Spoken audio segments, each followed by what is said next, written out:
Welcome to the Overstock Academy weekly podcast, where we talk about finding name brand store Overstock products and reselling them online in places such as eBay, Amazon, Shopify, and even your own website. Now, the Overstock industry is a $127 billion a year industry.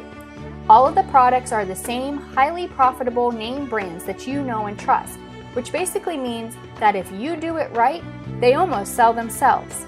And the do it right part is what this podcast is all about. Hello again, Overstock Nation. Today, I want to go over a topic that comes up for a lot of us Overstock buyers and resellers, and that is whether to buy fixed price wholesale lots or whether to buy auction wholesale lots. Now, for me, this test came up pretty early on, and I must admit that I failed miserably when buying my first auction. Now, as always, I never want you to think the tips I give you are just some theory that I read in a book or an article. Since the human brain learns most effectively from our own experiences and those of others, the first thing I'm going to do is to tell you what happened to me when I bought my first auction. Then I'll share my solutions with you. This way, they'll all make sense and it'll really stick. In last week's episode, I shared the story of how I borrowed money from my Uncle G. I also mentioned how through some terrible advice from some so-called industry gurus, as well as my own rookie mistakes, I lost almost all of that money. Now, this week's episode is about one of those rookie mistakes.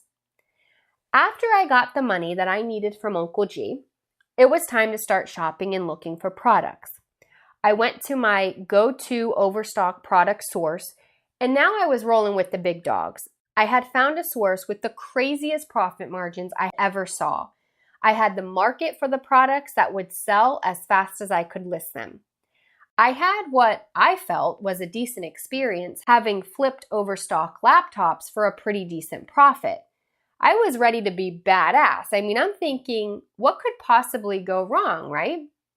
So I was still nervous and excited, but I went through my process of finding products, and there were several wholesale listings with both fixed price listings as well as auction listings that seemed pretty interesting to me. Now, I was looking at high-end electronic home theater systems, which had brands like Sony, Klipsch, Bose, Yamaha, Samsung, Polk Audio, even Vizio. I ran my numbers and my due diligence process and set my sights on two specific listings. One was fixed and one was an auction style. What the heck? I had the money, right? Now, these were much bigger lots than I had ever bought before. They had higher end products and they were in much larger quantities. So I ran my pricing and they were definitely profitable pallets. I saved the fixed price lot in my shopping cart. The auction was ending in about 12 hours, and I knew how much I wanted to pay for this lot. So I went ahead and I placed a bid for the auction, which, by the way, was rookie mistake number one. And then the waiting game began. I waited and I waited and I waited some more. Remember, there was 12 hours until this auction ended. All while solidifying my status as the browser refresh queen. Suddenly, I finally understood how my teenage cousins felt when she would post a picture on social media and then would keep refreshing and checking, wondering why it has been a whole 3 minutes and no one had liked her picture yet. My situation, though, it was amped to a whole nother level because there was money involved. You know how your mind starts yapping and yapping as you're twiddling your thumbs anxiously? I had thoughts like, what if I get outbid, and what if it goes over my budget? I really wanted this lot. Then I would think, wait, how come no one else is bidding? Maybe it's all crap. Did I miss something? Maybe I don't want this lot. And then I would sit and wait, please, someone, oh my God, someone please outbid me. Seriously, my mind for the remaining 12 hours of this auction was being pulled in a million different directions. And this went on the entire 12 hours. Then there was about 5 minutes left to go, and I got outbid. Now, I had a weird mix of relief and validation. I said to myself, okay, so someone else wants this product too. It must be good, right? So I went ahead and I placed a higher bid. This time, my bid, though, was dangerously close to my budget. Now that's when I noticed something really weird. Every time someone would place a bid, the time on the auction would increase by 3 minutes. Now I later learned that this vendor did this to give the competing bidders a chance to counter, which also meant more money for them, right? With 2 minutes left until the auction ended, I was outbidded again.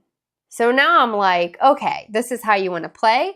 I put in the top number in my budget. I'm like, bring it on. What could go wrong, right? In seconds, I was outbid again. So I'm watching the clock and there's 45 seconds left, 30 seconds left, 15 seconds left. And so I go ahead and I quickly up my bid again. There it was, my friends. Rookie mistake number 2. I had fallen for the oldest trick in the auction buyer's book. I got emotional about my purchase. Now, this mistake had not only led me to going way over my budget, I now could not even afford to buy the other wholesale lot that was waiting in my shopping cart. The worst part was that now even my pricing research and strategy had gone out the window. I wasn't even sure I was going to make any money on this wholesale lot at this point. Within minutes, I had gone from a super deal to a complete nightmare. All of this proved right when I received the products. I had definitely overpaid and I struggled to sell because my profit margins were way too small. This experience taught me a painful business lesson. Now, as you well know, I like to solve my business problems by coming up with systems. And the beauty of a system is that you can replicate it time and time again. The best part for me was that I could teach it to my assistants and my employees too, so I didn't have to be shackled to my business. I wanted my business to work for me, not the other way around. Now next, I'm going to share the auction buying guidelines that I came up with. But before we dive in, I know that most of you are listening while you're doing other things. You might be going to the gym, you might be at work or driving, you may even be at the park with the kids. Don't worry about remembering all of this. If you go to overstockacademypodcast.com/112, go to the chat feature at the bottom of the page and send us a message. I'll be sure to send you a PDF copy of this guide. Right off the bat though, I'm going to say this. When you are first starting out, my suggestion, maybe it shouldn't be a suggestion, that's not strong enough. My recommendation at Overstock Academy is this.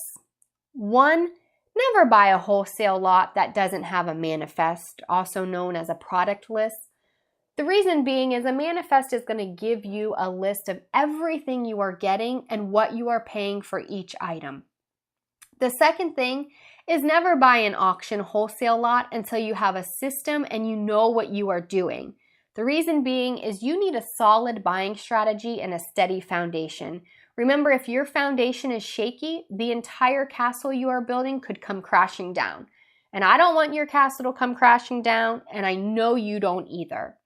That is why at Overstock Academy, I not only share with you the same systems and tactics that I used in my own business, but I also share my buying strategy so you can avoid the years of painful trial and error that I went through.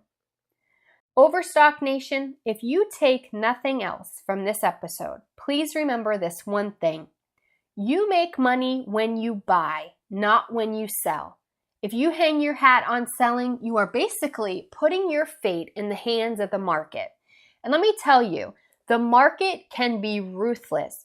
It doesn't care if you're a good person or a bad person, or whether you're old or young, whether you're educated or not. It doesn't care if you're a dog lover or a cat lover either. If you rush in blindly, the market will chew you up and spit you out. Please take my word for it because it's happened to me several times.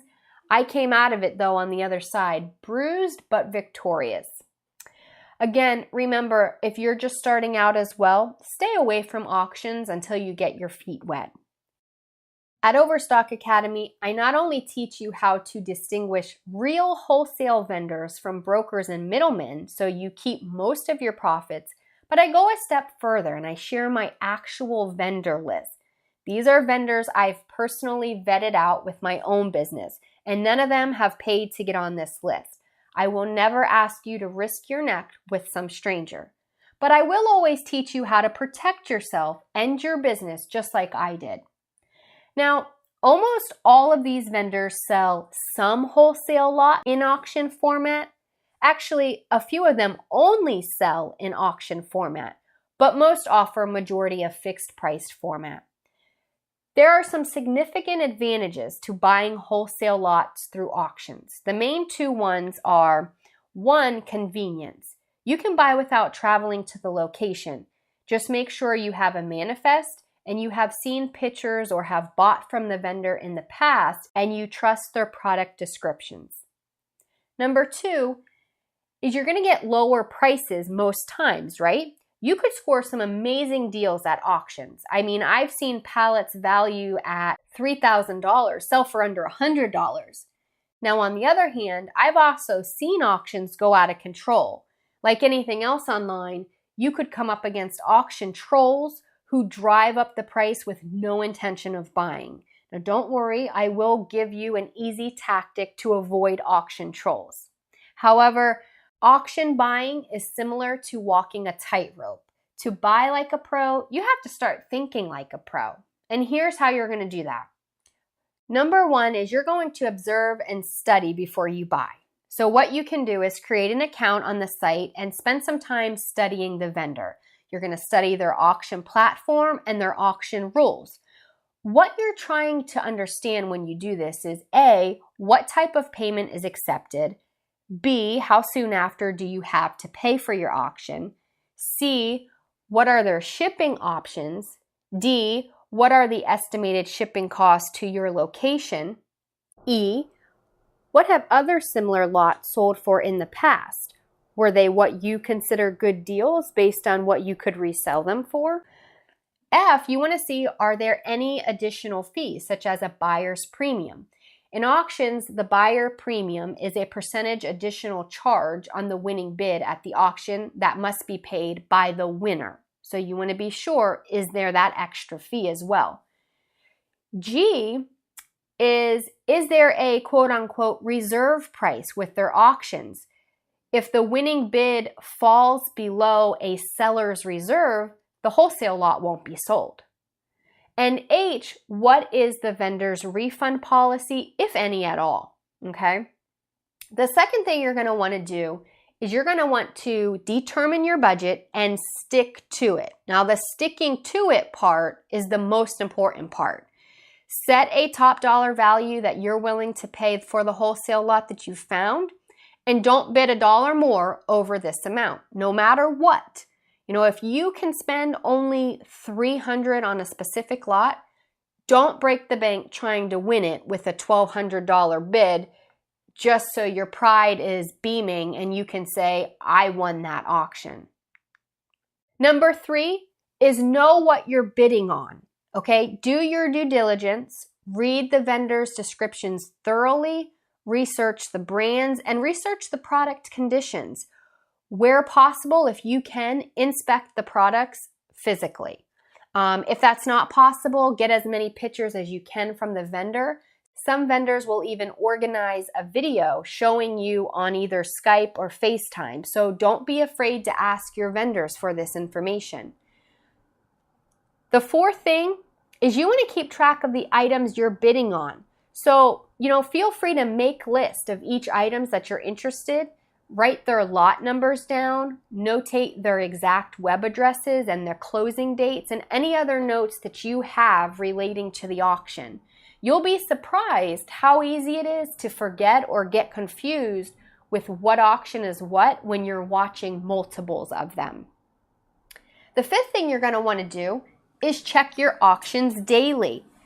The people who win online auctions, they come back several times a day during the entire bidding period for the item. This allows you to make adjustments to your strategy and your budget before the competition begins in the final minutes of the auction. This will also allow you to eliminate auctions that blow out your budget. You don't have to then spend time following them any longer either because they're just no longer in reach. The sixth thing is always bid late. Now, contrary to what you've heard, your best chance to win the auction is to get the last word in. This is your most important and also your most powerful tactic. So refer to your notes to see when the auction closes and bid during the last few minutes. Most winning bids for high demand items are placed within the last few seconds of bidding. So try to hold out until those last few minutes roll around. The seventh thing is keep your cool, right? Don't get caught up in quote unquote auction fever and bid more than you intend, or get caught up in a bidding war just because you want to beat the other bidder. Keep your cool, try not to get emotional as the auction draws to its close.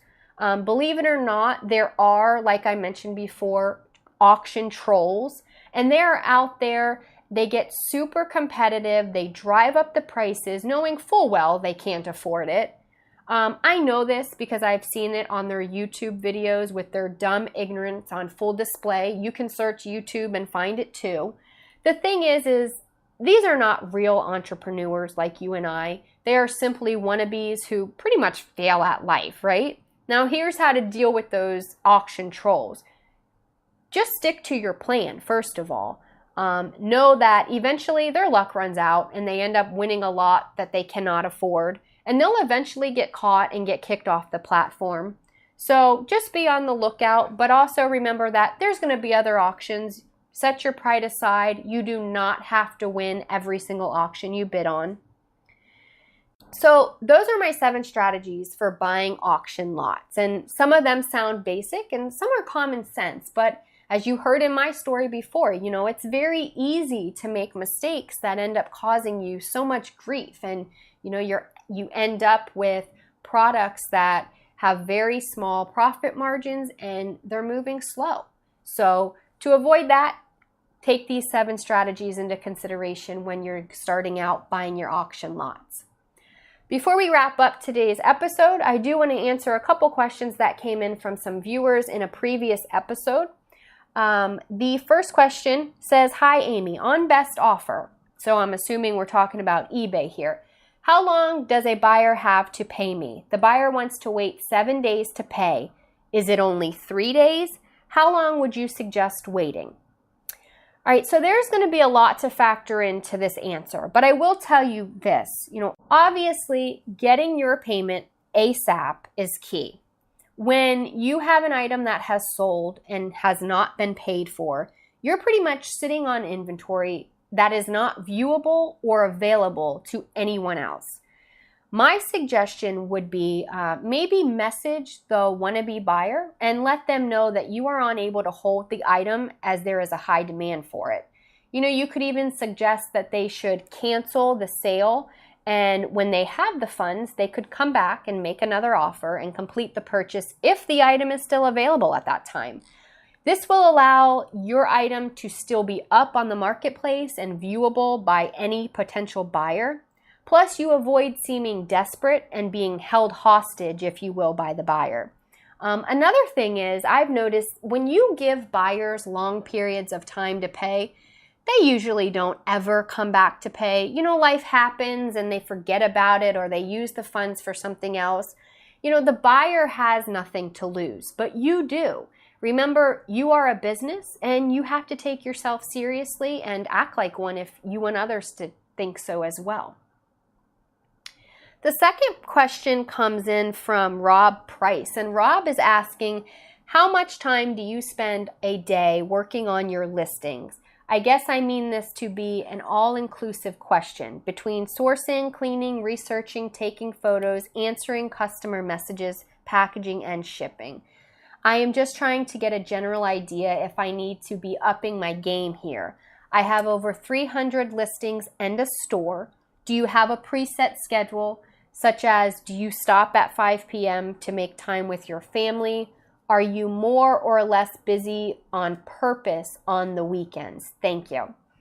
That's a fantastic question, Rob. In fact, I will do a whole episode on this very topic really soon. So be sure to sign up for notifications at overstockacademypodcast.com/112 so you don't miss that episode. But here's the deal, Rob. What I teach at Overstock Academy is exactly what I did in my own business. If you've been listening to my podcast for a while, you have heard me say that the things I did to make my business successful are the things that most people do in their business, but hardly reach any meaningful level of success. Now, why, you might ask? I would say it's because it's usually not about what you do, but it's about how you do it and in what sequence, right? For me, I took my business more seriously than I took any job that I ever had, because I realized early on that if I didn't take it seriously, no one else ever would. For me, I was constantly upping my game. Remember, if your business isn't growing, then it's dying, right? You have to keep moving it forward, even if it's with those tiny little baby steps. Now, however, I also did not want to be a slave to my business. Remember, the whole reason I got into this business in the first place was, one, I wanted to take charge of my own destiny after being fired on my day off. Remember, I shared that in episode 102. And two, I wanted to spend more meaningful time with my kids and my family. Those were my main goals. So everything I did was structured around just that. Now, the only way to balance all that without sacrificing one or the other was to have a schedule. And here's what my daily schedule of work activities look like. I would first verify my previous day's sales and that payments had cleared. I would then do all of my packaging and shipping on all of those paid orders and get those prepared to go out when the mailman would arrive. The third thing I would do is spend some time replying to all my emails, my messages on all my marketplace platforms. Then I would arrange and sort the items that I would be processing for that day. I would set a good amount of time for processing. After I processed those specific items, I would then list all of those processed and completed items and then wait for them to sell. Now, you do want to designate certain times or days of the week for sourcing to review manifests. Now, in my case, the vendors that I used, who I also share their contact information with you at Overstock Academy, they got to know my business pretty well, and they knew what products I was looking for, so they would call me directly from time to time with product availability. The schedule that I just described, though, was very flexible, and it was based on my lifestyle. I tweaked it accordingly. You know, if my daughter had a field trip and I volunteered to chaperone, I would adjust my schedule. Or if I was receiving inventory that day, I would adjust a few things around. I worked weekends when my kids were with their grandparents, and when they were home, I wouldn't work on the weekends. One thing I noticed, though, was I sold more on weekends, especially Sunday nights.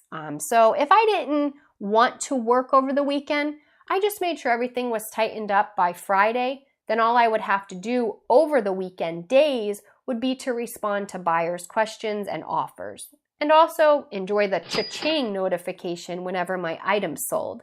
And I could do that right on my phone from anywhere in the world.